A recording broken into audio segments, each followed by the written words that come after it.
잠깐 기도했으면 좋겠습니다. 우리 이 시간 잠깐 기도하겠습니다. 하나님 감사합니다. 오늘도 주님 앞에 예배하기 위해 나왔습니다. 특별히 우리 가운데 마음의 연약함이나 아픔이 있거나 힘겨운 분들 주님 말씀 가운데 주의 음성 듣게 하시고 회복되어지는 역사가 있게 하여 주시옵소서. 또한 하나님 우리 가운데 그저 나오지 않고 하나님의 물질을 가지고 주님 앞에 헌신한 분들이 있습니다. 하나님 물질 드릴 수 없어 마음을 가지고 나온 분들이 있습니다.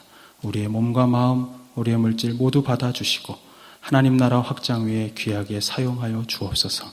우리 주 예수 그리스도의 이름으로 기도하옵나이다. 아멘.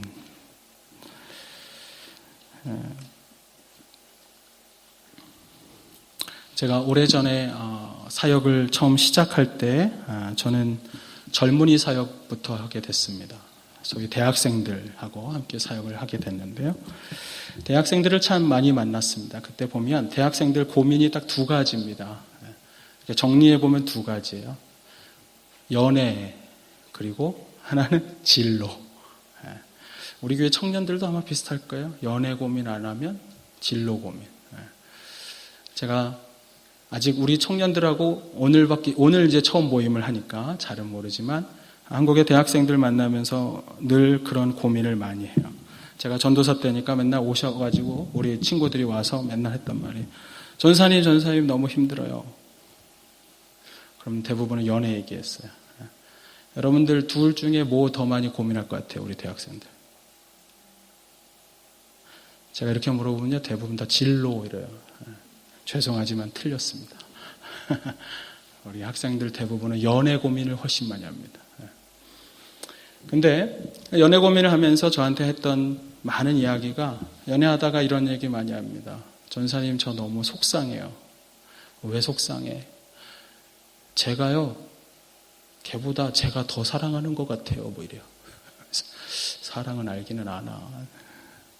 근데 이렇게 말해요. 제가 더 좋아하는 것 같아요. 제가 더 많이 사랑하는 것 같아요. 하면서 속상하대요.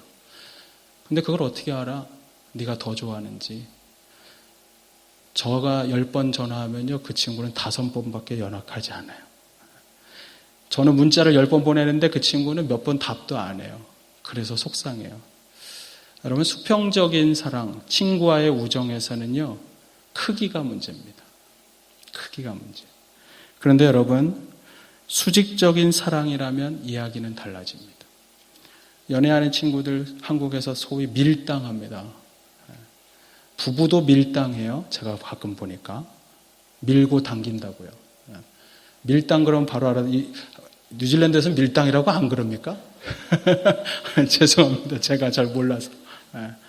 부부 간에도 밀고 당기고 그래요. 무슨 첫날 밤에 뭐 기선제압 한다고 뭐 그딴 소리하고. 다 복음적이지 않습니다. 근데 여러분 중요한 거는 수평적인 사랑은 그런 크기 가지고 고민 많이 합니다. 수직적인 사랑은 이야기가 달라져요. 한쪽이 크고 한쪽이 작아서 고민하지 않습니다. 여러분 부모님의 사랑이 얼마나 클까요? 아까 말씀한 것대로 전화하는 만큼일까요? 문자 보낸 만큼일까요? 그러면 부모님 우리 진짜 안 사랑하는 겁니다. 저는 부모님한테 전화 별로 받아본 적 없어요. 그렇게 많이 하지 않아요. 제가 더 하지. 부모님이 나에게 물려준 집만큼 재산만큼 나를 사랑하는가? 그럼 그것도 그렇지 않습니다. 부모님의 사랑은 숫자나 액수로 말할 수 있는 게 아닙니다. 수직적인 사랑은 크기가 문제가 아니라 깨달음의 문제이기 때문입니다.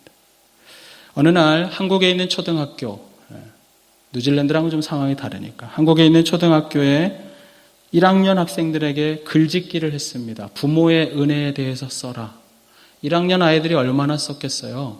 한 줄 썼습니다. 지난번 비가 올 때 우산을 들고 학교 앞에서 기다려 주셔서 감사해요. 여러분 부모가 자식을 위해서 한 일이 고작 우산 들고 학교 앞에서 서 있는 게 다일까요? 그보다 훨씬 더 많은 일을 하셨습니다. 우리의 부모는. 그리고 부모들은 더 많은 사랑을 줍니다. 그러나 중요한 건 이겁니다. 그 아이는 비 오는 날, 비가 쏟아지는 날 나를 위해서 우산 들고 나와 있는 엄마를 보면서 부모의 사랑을 하나씩 깨달아 알기 시작한다는 것입니다. 중요한 것은 사랑에 대해서 깨닫는 것입니다. 깨달은 자에게 부모의 사랑은 우주보다도 큽니다. 깨닫지 못한 자에게 부모의 사랑은 우정보다도 못합니다. 우주보다도 큰 사랑이 우정보다도 못하기 때문에 그걸 깨닫지 못한 자들은 부모님께 이렇게 말합니다. 엄마가 나한테 해준 게 뭐가 있어? 그 말 들을 때 제일 가슴이 아파요. 저의 시니어 되신 분들이 저한테 옛날에 상담할 때 그랬어요. 내 아들이 내 평생을 두고 사랑했는데 엄마가 나한테 해준 게 뭐가 있어? 같이 울었습니다. 깨닫지 못하면 그렇게 말합니다. 하나님과의 관계에서도 마찬가지입니다. 깨닫지 못한 자에게 하나님의 사랑은, 깨달은 자에게 하나님의 사랑은 무한하고 영원하고 무겁고 중합니다. 그러나 깨닫지 못한 자에게 하나님 사랑은 보이지도 않고 느껴지지도 않고 그리고 들리지도 않습니다. 그런데 오늘 우리가 함께 읽은 이 말씀은 하나님의 사랑에 대한 말씀입니다. 예수님께서 하나님의 사랑을 참새 이야기로 시작하셨어요. 여러분, 성경에 참새가 몇 번 나올까요? 참새 이야기. 옛날에 참새 이야기 유머도 있었는데 아주 옛날 얘기입니다. 성경에 참새 이야기 딱 4번 나옵니다. 구약 성경에서 2번 나오고요. 신약에서 2번 나옵니다. 구약 성경 시편에서 2번 나오고 신약에서는 오늘의 본문인 누가복음에 1번 나오고요. 오늘 본문의 이야기를 다루고 있는 병행구절인 마태복음에 또 1번 나옵니다. 총 4번 나옵니다. 그런데 마태복음의 오늘 본문의 병행구절인 마태복음 10장 29절에 이렇게 기록되어 있습니다. 마태복음 10장 29절. 성경 계신 분들 한번 찾아보셔도 괜찮을 것 같아요. 마태복음 10장 29절 말씀. 오늘 본문과 똑같은 구절인데 조금 다르게 썼거든요. 우리 같이 한번 읽어볼까요? 마태복음 10장 29절 말씀 같이 한번 읽어보겠습니다. 다 같이 시작. 참새 2마리가 한 아사리온에 팔리지 않느냐. 그러나 너희 아버지께서 허락하지 아니하시면 그 하나도 땅에 떨어지지 아니하리라. 예수님 당시의 참새는요, 그냥 날아다니는 새가 아니었습니다. 참새는 예수님 당시에는 가장 저렴한 육류였습니다. 단백질을 섭취하기 위한 가장 저렴한 고기.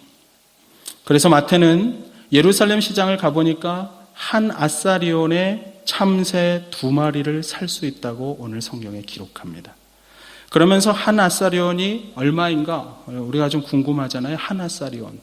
여러분 성경에 여러 가지 화폐 단위들이 나오거든요. 1 아사리온은 얼마인가? 로마의 화폐 단위인데 1 아사리온은 당시 로마 노동자의 하루 품삯입니다. 하루 일해서 벌 수 있는 게 1 아사리온이에요. 1 데나리온, 1 데나리온. 제가 순간 잠깐 헷갈렸어요. 데나리온. 1 데나리온의 16분의 1이 1 아사리온이에요.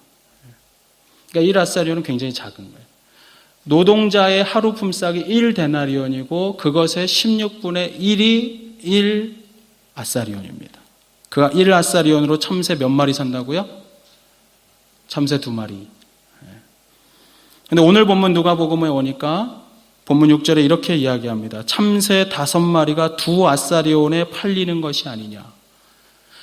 1 아사리온에 참새 2마리였는데 지금 2 아사리온에 2 아사리온에 참새 몇 마리라고 했어요? 5마리. 그럼 한 마리는 어디서 왔어요? 2 아사리온이면 참새 4마리 사야 되잖아요. 그런데 한 마리 더 샀어요. 맞췄어요. 여러분, 이스라엘도 한국 사람들처럼 덤의 문화가 있었습니다. 우리나라 사람들 인심 좋으면 하나 더 주잖아요. 똑같은 게 있었어요. 2 아사리온에 참새 4마리를 샀는데 한 마리는 덤으로 준 것입니다. 근데 왜 이 덤으로 준 참새를 제가 얘기할까요? 오늘 본문에 보면 이렇게 기록되어 있어요. 오늘 본문 6절을 다시 한번 보겠습니다. 6절 말씀 같이 한번 읽어볼까요? 시작. 참새 5마리가 2 아사리온에 팔리는 것이 아니냐. 그러나 하나님 앞에는 그 하나도 잊어버리시는 바 되지 아니하는도다. 2 아사리온에 참새 5마리가 팔리는 게 아니냐. 그러나 하나님 앞에는 그 하나도라고 얘기해요. 여기서 그 하나도는 바로 덤으로 팔려온 그 하나.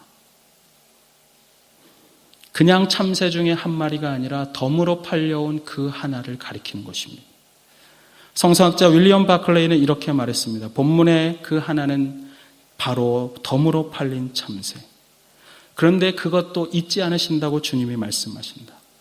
마태복음에 우리가 아까 읽었던 그 말씀에 보면 그 하나라도 땅에 떨어지는 것을 하나님이 허락하지 아니하시면 땅에 떨어지지 않는다고 그랬어요. 제가 좀 전에 말한 윌리엄 바클레이는 이렇게 해석했습니다. 땅에 떨어진다는 것은 그냥 하늘에 있다 떨어지는 게 아니에요. 참새가 땅에서 폴짝폴짝 뛰어노는 것을 땅에 떨어지는 것이라고 표현했습니다.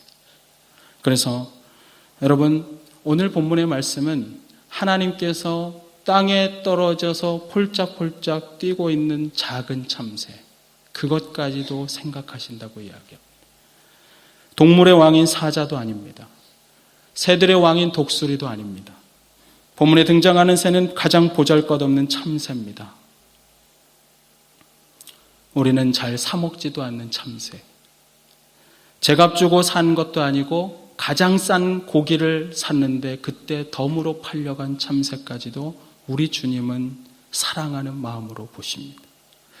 그 참새가 무슨 대단한 일을 한 것도 아닙니다. 먼지 구덩이 속에서 기어다니는 벌레 한 마리를 잡아먹기 위해서 땅 위에서 폴짝폴짝 뛰어다닙니다. 그런데 하나님, 덤으로 팔린 참새 한 마리, 그것까지도 사랑하십니다. 참새 한 마리가 종종 걸음으로 뛰어다니는 그 작은 몸짓 하나까지도 우리 하나님의 사랑에 깃든 눈으로 주님은 보시고 있다는 것입니다. 여러분, 덤으로 팔린 참새 한 마리도 주님이 사랑하신다면 그 하나님 우리를 얼마나 더 사랑하실까요? 우리 주님은 오늘 본문의 7절에 그 사랑을 이렇게 표현했습니다. 너희에게는 심지어 머리털까지도 다 사신 바 되었나니 두려워하지 말라. 너희는 많은 참새보다 뭐하니라? 더 귀하니라. 그 한 마리도 귀하게 보시는 그분이 우리를 얼마나 사랑하는지 그 많은 참새보다 우리가 더 귀하대요. 하나님 아버지께서는 우리의 머리털까지도 세신대요.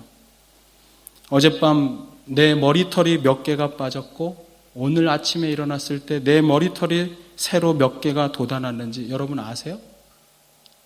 여러분 관심 있어요? 머리 별로 없으신 분만 관심 있어요. 왜 안 나나? 그런데 이래요.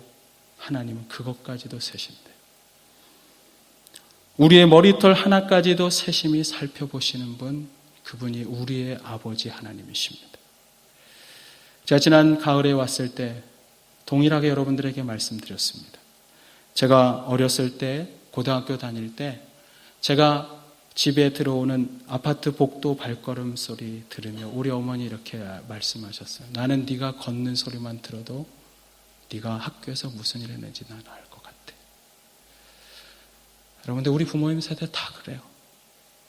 아이들이 아침에 나갔다가 저녁에 학교에서 돌아올 때 현관문 열고 들어올 때 걷는 걸음새 보고도 그 얼굴 표정 보고도 제가 오늘 무슨 일이 있었는지 여러분 다 아는 게 우리 부모예요. 저는 제 아들 잘 몰라요. 사역하냐고 바빠갖고 별로 얼굴도 안 들여다봐갖고. 근데 제 아내는 알더라고요. 근데 우리 어머니 아시더라고요. 제가 가끔 전화하면 어머니 그 한마디 안 돼요. 아, 얘가 일이 있어서 전화했구나. 어머니, 아, 얘가 오늘은 기쁜 일이 있어서 전화했구나. 그럼 그거 아는 게 우리 부모예요. 부모님이 그거 아는데 여러분, 우리 하나님 우리를 더 잘 아십니다. 그 하나님은 우리를 자녀로 두셨기 때문입니다. 훨씬 더 깊은 사랑으로 인간의 육신의 부모보다 훨씬 더 크신 사랑으로 우리를 바라보십니다. 여러분, 신앙이 무엇일까요? 믿음이 뭔가요? 믿음은 하나님의 사랑을 깨닫는 것입니다. 이 사랑을 깨달았던 사도 요한은 이렇게 말했습니다. 요한일서 4장 10절에 사랑은 여기 있으니 우리가 하나님을 사랑하는 것이 아니요 하나님이 우리를 사랑하사 우리 죄를 속하기 위하여 화목제물로 그 아들을 보내셨습니다. 내가 하나님을 먼저 사랑하기 전에 하나님이 먼저 나를 사랑했다고 사도 요한은 이야기했습니다. 내가 그분을 사랑하기 전에 나는 아무것도 아니었고 그분을 사랑할 능력도 없고 사랑할 가치도 없고 사랑할 힘도 없었는데 우리 주님께서 하나밖에 없는 아들 예수 그리스도를 십자가에 거실 만큼 우리를 사랑하셨다. 여러분, 그것이 성경의 메시지입니다. 우리를 향한 하나님의 사랑. 나는 하나님과 화해할 수 있는 존재가 아닙니다. 죄가 많아서. 죄 많은 우리는 스스로 죄 밖으로 끌어나올 수 있는 아무 힘도 없습니다. 그런데 하나님 사랑하셔서 우리를 죄 가운데서 건져내기로 작정하셨습니다. 우리와 담을 쌓고 대화하지 않던 그분이 우리의 죄를 허물기 위해서 십자가의 예수 그리스도를 다심으로 그분이 화목의 제물이 되셔서 하나님과 나와 하나도 화목하지 않았는데 우리를 화목해 하신 것. 여러분, 그게 십자가 사건. 그 십자가를 보면서 내가 눈물을 흘릴 수 있다는 것은 십자가에 달리신 예수 그리스도께서 바로 나로 하여금 그 죄악의 수렁텅이에서 끌어내셨다는 그 사랑에 대한 감격으로만 누릴 수가 있는 것입니다. 예수님을 내가 구주와 주님으로 영접했다는 것은 그 사랑을 깨달은 것입니다.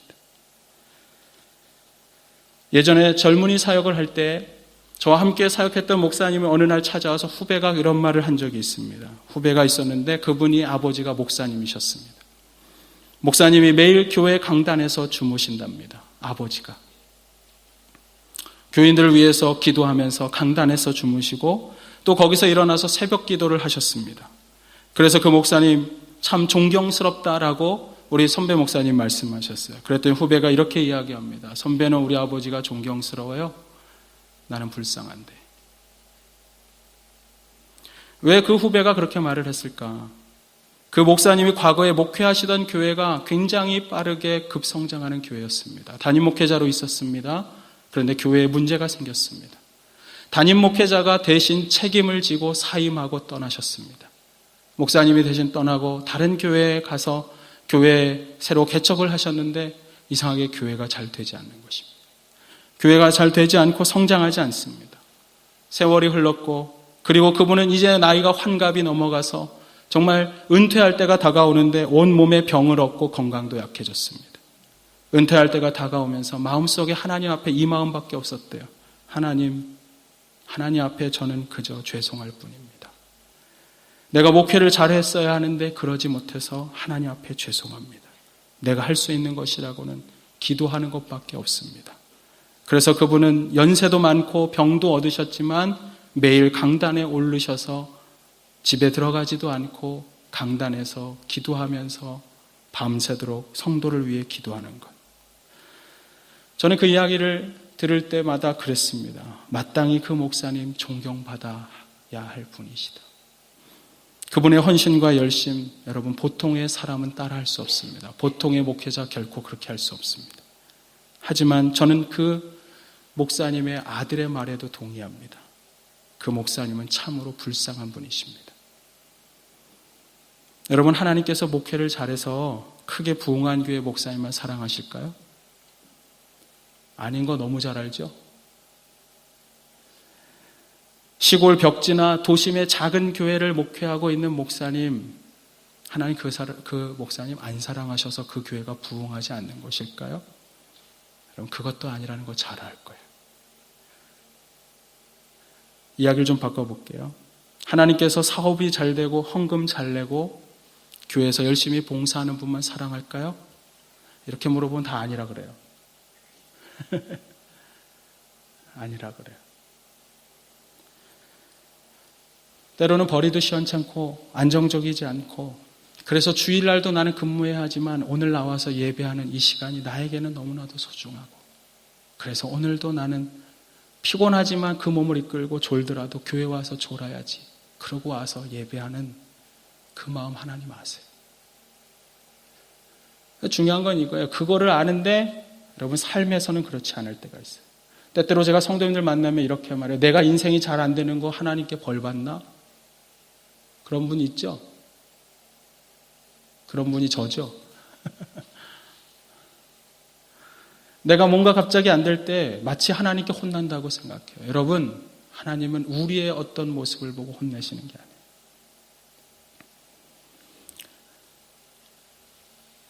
부모는 자식이 잘했기 때문에 사랑하는 게 아니고요. 자식이라서 사랑하는 거예요. 우리 주님은 내 자식이 잘났건 그렇지 않건, 내 자식이 사고를 치건 그렇지 않건, 여러분 제가 만난 많은 목회자들 가운데 태어날 때부터 병을 앓고 태어난 자녀 둔 목회자도 봤어요. 더 사랑합니다. 때로는 못 견딜 것 같아서 힘들어서 포기하고 싶은 마음이 있어도 오히려 더 사랑하는 게 부모입니다. 죄 있는 육신의 부모도 자식이라서 그렇게 사랑한다면 하나님은 얼마나 더 우리를 사랑하실까? 요한일서 5장 1절에 사도 요한은 이렇게 이야기합니다. 예수께서 그리스도이심을 믿는 자마다 하나님께서 낳은 자니. 하나님께로부터 태어난 사람은 예수님을 그리스도라고 고백한 사람입니다. 그 순간 예수님을 그리스도요 나의 구원자라고 고백하는 그 순간 하나님께서는 십자가에 그분의 아들을 거실 만큼 우리를 사랑하셨다. 그리고 우리를 자녀로 삼으신 것입니다. 우리가 뭘 잘해서 하나님이 자녀 삼으신 게 아니에요. 아까 우리 아이들에게 제가 말한 것처럼 우리 주님 온 가슴으로 우리를 그냥 사랑하십니다. 우리가 어떠하든 상관없이. 때로는 실수하고 넘어지고 때로는 깨지고 상처받아도 우리가 하나님의 자녀이기 때문에 그분은 우리를 사랑하십니다. 신학자 벤자민 워필드는 이렇게 말했습니다. 은혜가 무엇인가? 은혜란 사랑받을 자격 없는 죄인에게 부어주시는 하나님의 사랑이다. 전혀 사랑받을 자격이 없는 나에게 하나님이 사랑을 부어주신 것입니다. 그게 은혜입니다. 은혜를 은혜인 줄 알고 깨닫는 것도 은혜입니다. 자격 없는 나를, 여전히 죄인인 나를, 교회를 10년, 20년을 다녀도 전혀 변화도 없고 달라지지 않는 나를 여전히 사랑하는 그분을 깨닫는 것, 그 하나님의 한결같은 사랑을 아는 것, 그게 은혜입니다. 저는 여기 계신 우리 교회 사랑하는 성도님들이 그 은혜를 날마다 경험할 수 있었으면 좋겠습니다. 십자가의 사랑은 내 모습과 형편과는 상관없이 언제나 변함이 없다. 근데 이 말씀 들으니까 이렇게 질문하는 분들이 있어요. 제가 대학부 아이들 사역할 때도 그렇게 물어보더라고요. 하나님이 내가 잘하든 못하든 나를 맨날 사랑한다면 나 잘못해도 되겠네?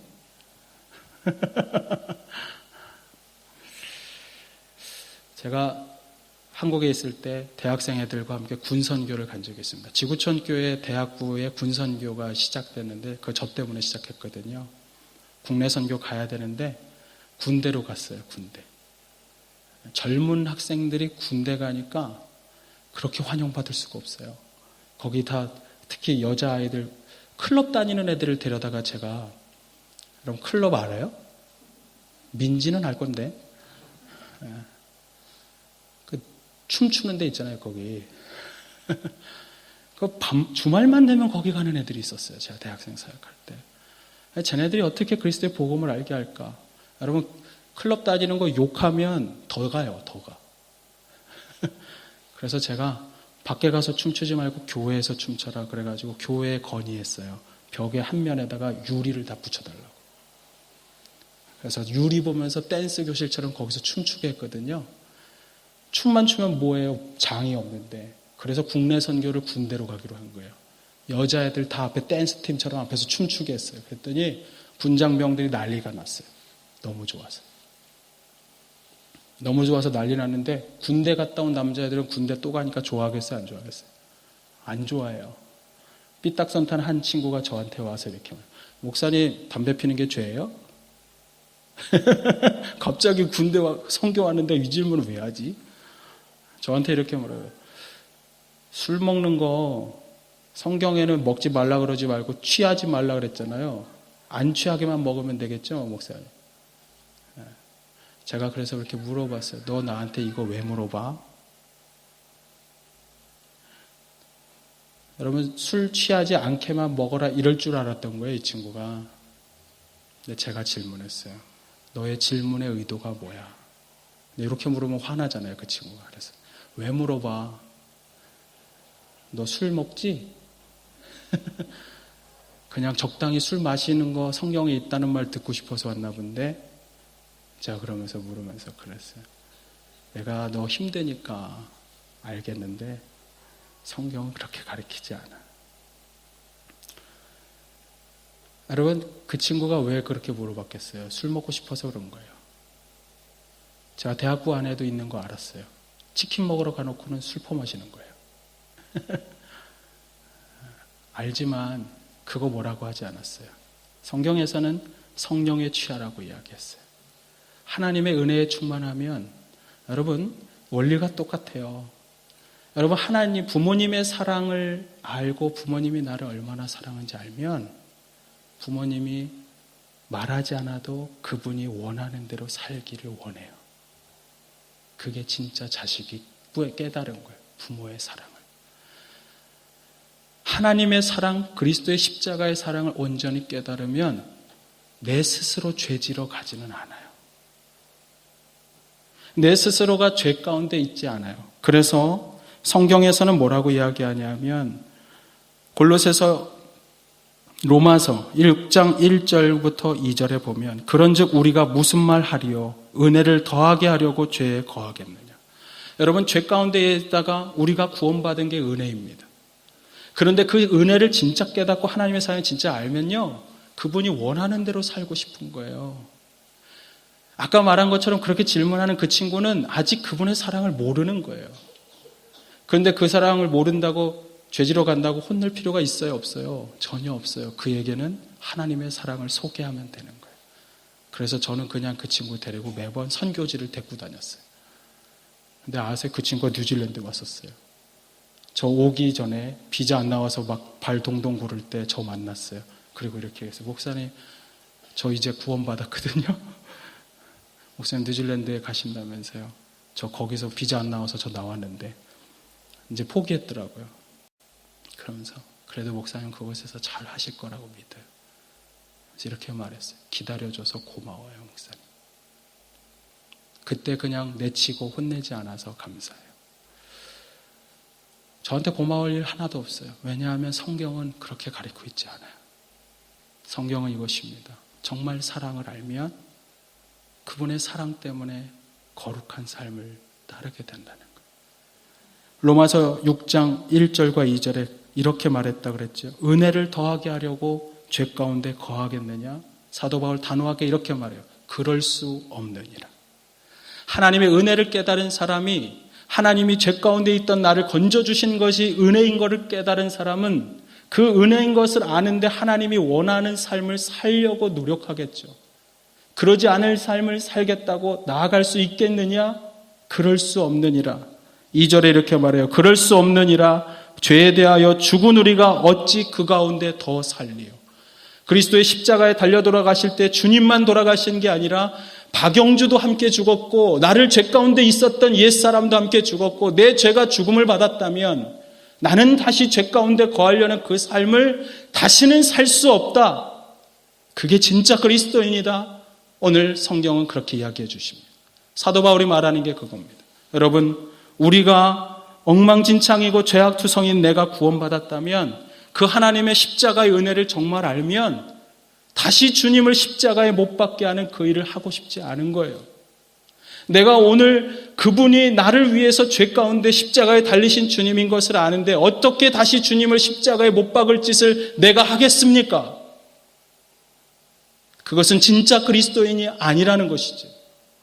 그러나 참된 그리스도인은 죄를 짓지 않으려고 노력합니다. 그러면 왜 우리가 죄 짓습니까? 우리가 연약해서 죄 짓습니다. 아직도 살아있는 죄악의 옛 성품이 있어서. 그래서 여러분, 우리 안에 예수님을 만나고 나면 우리 안에 거룩한 갈등이 시작되는 거예요. 옛사람과 새 사람이 싸우는 거예요. 심지어 사도 바울도 이렇게 말했어요. 오라 나는 곤고한 사람이로다. 내가 사망의 범에서 어찌 벗어날까? 그가 구원받았고 복음을 전하는 자이지만 여전히 죄악의 사망의 법이 자기를 억누르고 있는 것을 알고 그것과 싸우고 있다고 말하고 너무 힘든 나머지 곤고하다고 말한 거예요. 여러분, 죄를 우리는 이길 수가 없습니다. 아직까지도 우리는 그럴 수가 없어요. 그러나 그것을 이기게 하시는 그리스도를 통해서 우리는 죄를 극복할 수 있는 것입니다. 여러분, 우리 안에 죄성이 있기 때문에 넘어질 수 있어요. 왜요? 연약하니까. 그러나 그리스도를 의지하면 우리는 죄를 극복할 수가 있습니다. 중요한 거 이거예요. 여러분, 교만하지 마십시오. 나는 죄 안 질 거라고 생각하지 마십시오. 예배 잘 드리고 주님 많이 의지한다고 죄 안 지을 거라고 한 사람, 그 사람이 자빠집니다. 그분 앞에 겸손하십시오. 그리고 죄에 대해서도 겸손하십시오. 나는 얼마든지 죄 질 수 있어. 그래서 나는 주님을 의지해. 그럴 때만 우리는 거룩한 하나님의 사람이 됩니다. 자, 오늘 사랑을 이야기하면서도 여러분, 우리가 진정한 중요한 것은 은혜입니다. 그분의 은혜를 알면 우리는 은혜 가운데 거하기를 소원합니다. 내 연약함을 주님 앞에 드립니다. 중요한 것은 이겁니다. 그러면서 우리는 정말 참으로 바르게 살아갈 수 있다는 것입니다. 주님이 원하는 모습대로. 우리가 주님의 은혜 안에 있으면 그때부터 우리는 열매 맺어가는 삶을 살아갈 수가 있습니다. 은혜를 깨달은 그때부터 정말 우리는 하나님의 사랑을 합니다. 저는 여러분이 하나님 사랑 깊이 알았으면 좋겠어요. 오늘 설교 제목이 괜찮다입니다. 괜찮다. 괜찮다 어디서 나오는지 아세요? 여러분, 미당 서정주 선생의 시에 괜찮다.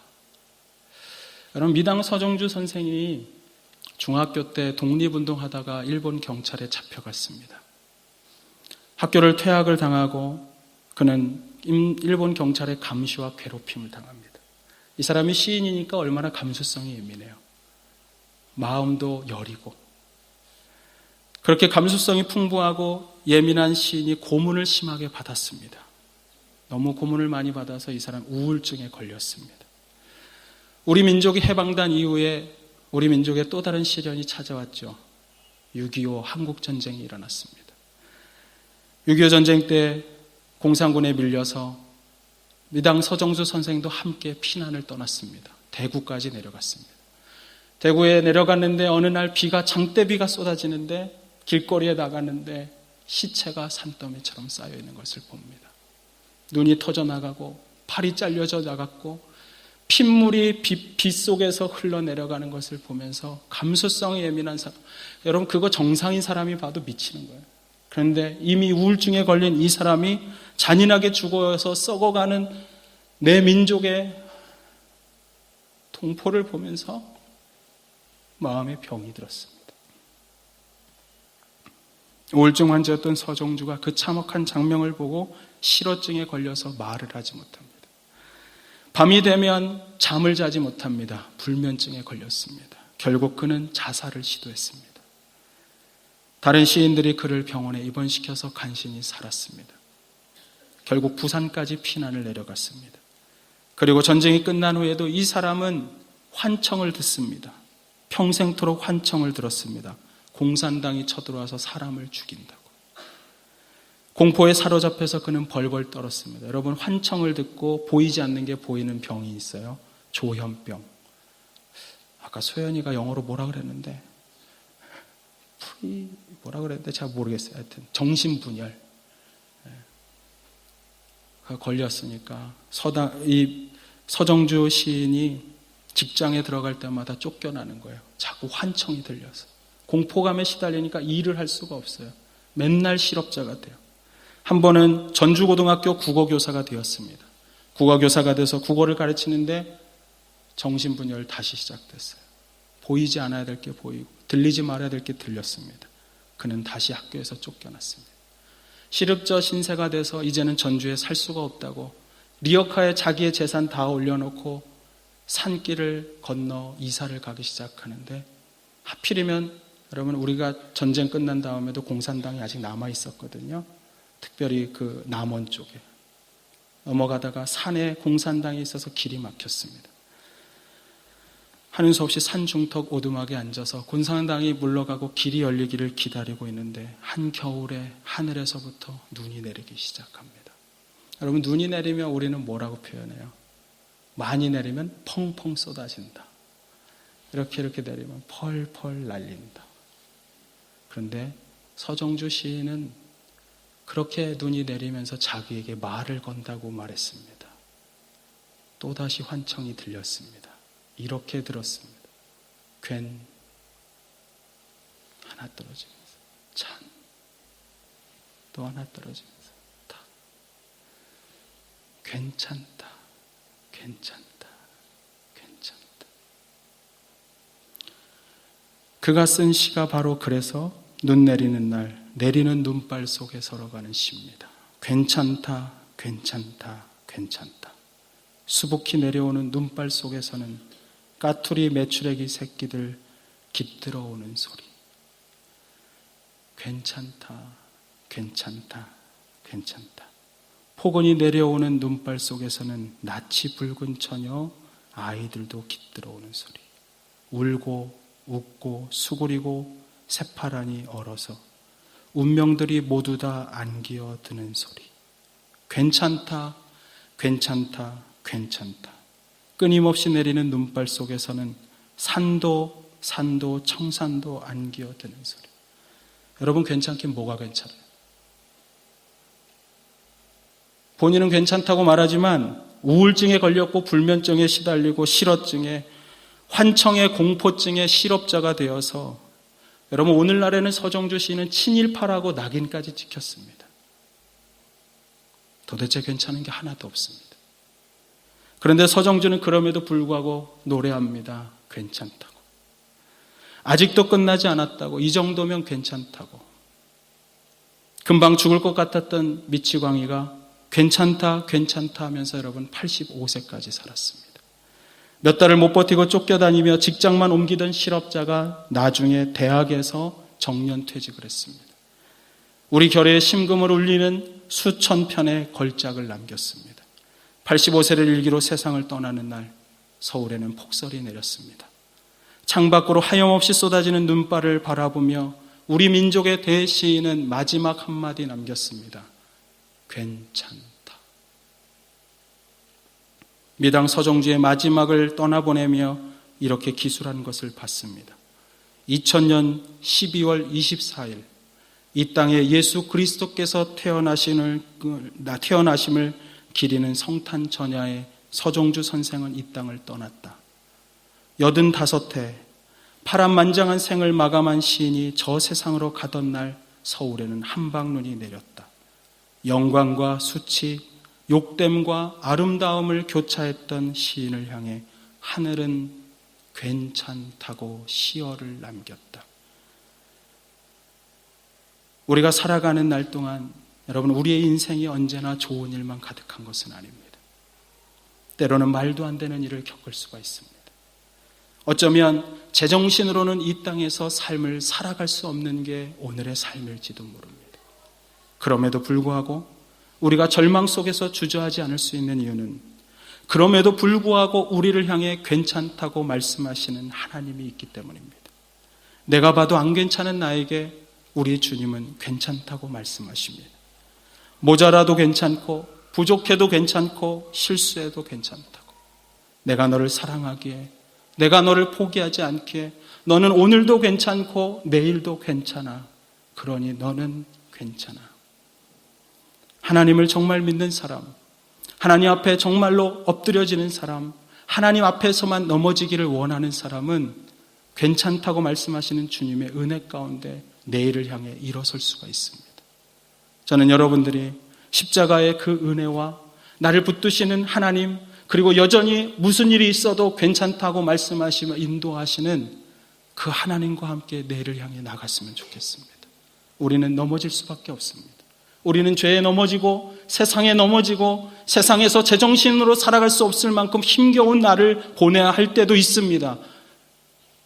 그래서 미친 듯이 안 사는 사람도 있어요. 열정도 없이. 왜냐하면 열정을 가지고 살면 병들까 봐.